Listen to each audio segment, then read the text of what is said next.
महाविकास आघाडीच्या जागा वाटपापासून सुरू झालेला शिवसेना काँग्रेसमधील मतभेदांचा सिलसिला प्रचारातही सुरूच आहे। सुरुवातीला कसब्याची जागा शिवसेनेला सोडणार असं जाहीर करा, मगच प्रचार करू अशी भूमिका पुण्यातल्या शिवसेनेने घेतली होती। वाद संपत नाही, तो सांगली आणि भिवंडीच्या जागेवरून स्थानिक काँग्रेसमध्ये नाराजी पसरली। परिणामी मावळ मतदारसंघाच्या प्रचारात काँग्रेस सहभागी न झाल्याने पुण्यातील प्रचार थांबवण्याच्या सूचना शिवसेनेकडून विभाग प्रमुखांना देण्यात आल्या होत्या। तसे फोन संपर्क प्रमुख सचिन अहिर यांच्या सूचनेनुसार पक्ष कार्यालयातून विभाग प्रमुखांना करण्यात आलेले।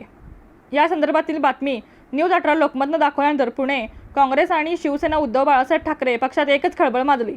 अखेर सचिन अहिर आणि पुणे शहर प्रमुखांनी असं काही नसल्याचं सांगत वादावर पडदा टाकण्याचा प्रयत्न केला।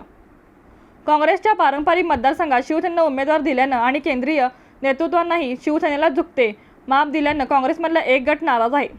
अनेक ठिकाणी काँग्रेस शिवसेना उमेदवाराच्या प्रचारात सहभागी होत नसल्याचं चित्र आहे, त्यामुळे शिवसेनेने ही आक्रमक भूमिका घेतल्याचं दिसते। काँग्रेसला उद्धव ठाकरे यांना मिळत असलेल्या सहानुभूतीचा फायदा मिळत असल्याचं सांगत शिवसेना पक्षाला झुकत माप मिळावं अशी शिवसैनिकांची इच्छा आहे। पण त्यामुळे ऐन निवडणुकीच्या तोंडावर प्रचार सुरू झालेला असताना महाविकास आघाडीत अनेक ठिकाणी समन्वयाचा अभाव दिसतोय। महाविकास आघाडीतील बेदिली प्रचारात परवडणारी नाही, त्यामुळे शिवसेना काँग्रेसमधील नाराजीचा तोडगा नेत्यांच्या पातळीवरच नाही तर कार्यकर्त्यांच्या पातळीवरही निघाला हवा।